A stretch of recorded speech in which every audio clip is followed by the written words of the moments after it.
नमस्कार, सुप्रियाज किचनमध्ये आज आपण बघणार आहोत गव्हाच्या पिठापासून छान अशी खुसखुशीत बिस्किटं.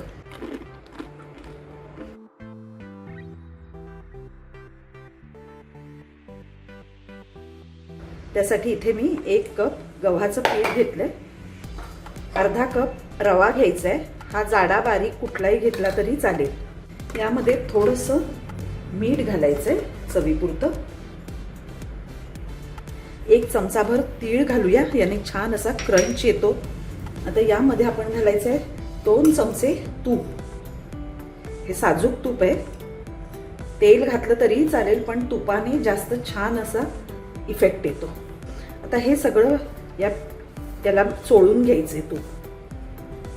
हे असं 2 हाताने केलं तरी चालेल, म्हणजे व्यवस्थित सगळ्या कणाकणाला हे तूप लागतं चांगलं. तूप आपण पूर्ण पिठाला व्यवस्थित चोळून घेतलेलं आहे. यामध्ये आपण थोडीशी अख्खी साखर घालणार आहोत. अर्धा चमचा साखर घातली आहे. वेलची पावडर घालूया. अर्धा कप पिठी साखर घेतलेली आहे. तुम्हाला जर जास्त गोड आवडत असेल तर थोडीशी जास्त घातली तरी चालेल. आता हे सगळं मिक्स करून घेऊया. आता हे सगळं मिक्स झालेलं आहे. थोडं थोडं दूध घालून आपल्याला असं घट्टसर गोळा करायचं आहे. थोडं थोडंच घालायचं, एकदम जास्त नाही घालायचं. पीठ पातळ होता कामा नये. थंड दूध आहे, थंडच दूध घ्यायचंय.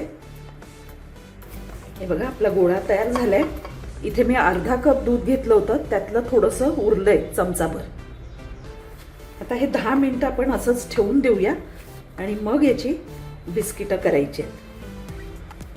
आता हे 10 मिनिटं आपण ठेवून देऊया झाकून. आता 15 मिनिटं झालेली आहे. हे बघा पीठ आणखी घट्ट झाले, कारण यातला रवा जो आहे तो थोडा फुललाय. बिस्किटं करायची आहेत. जर तुमच्याकडे एखादा मोल्ड असेल तर त्यामध्ये सुद्धा घालून तुम्ही करू शकता. नाहीतर हे असं सुद्धा अगदी साधी पद्धत आहे. असा रोल करायचा व्यवस्थित, असा एकाच जाडीचा असा रोल करायचा. आणि आता आपल्याला याची सुरीने बिस्किटं करून घ्यायची.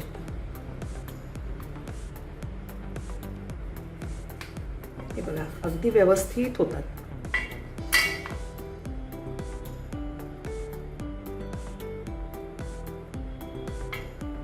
जास्त जाड नाही करायची, मग ती तळताना व्यवस्थित आतून चांगली होत नाही, तळली जात नाही. हे बघा अशी सगळी बिस्किटं करून घ्यायची. हे बघा तुम्ही हवा तो शेप देऊ शकता. आता आपण तळायला घेऊया. मी तेल तापत ठेवलंय. हे बघा तेल अगदी कडकडीत तापवायचं नाहीये. थोडंसं आपण त्यामध्ये पीठ टाकून बघूया. हे बघा हे एवढंच तापलं पाहिजे आणि लो टू मीडियम गॅस ठेवायचा आहे. जास्त तापलं तर लगेचच बिस्किटं लाल होतात आणि आतून कच्चीच राहतात. जेवढी व्यवस्थित राहतील एवढीच घालायची आहेत त्यामध्ये बिस्किटं.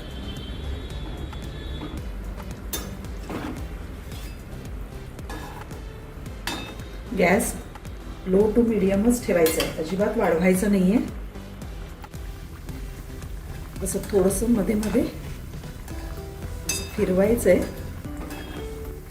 अगदी सावकाश होऊ द्यायचे. व्यवस्थित असा छान असा गोल्डन ब्राऊन कलर आला पाहिजे.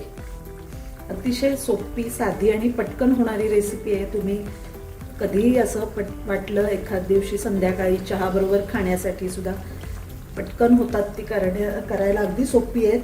करून बघा तुम्ही. आणि तुम्हाला माझी जर रेसिपी आवडली असेल तर लाईक आणि शेअर जरूर करा. माझ्या चॅनलला सबस्क्राईब करायला विसरू नका. आणि तुमच्या काही कमेंट्स असतील, काही सजेशन्स असतील तर मला कमेंट सेक्शनमध्ये नक्की कळवा. आता आपण पलटी करूया.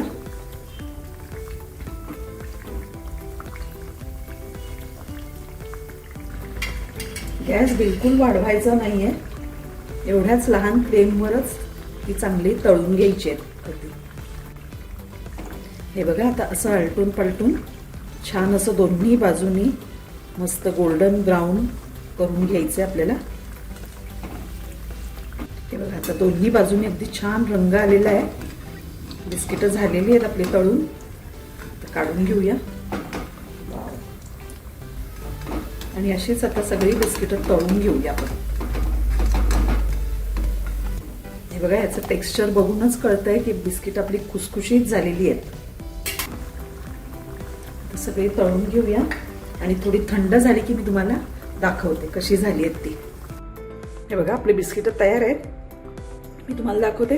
आणि हे जे क्रॅक्स पडले त्याचा अर्थ बिस्किट आपली छान अशी खुसखुशीत झालेली आहेत. हे बघा, मस्त अगदी तुम्हाला आवाज सुद्धा येईल. एकदम मस्त अशी छान झालेली आहेत खुसखुशीत. तुम्ही नक्की करून बघा आणि कशी झाली आहे हे मला कमेंट सेक्शनमध्ये कळवा. थँक्यू.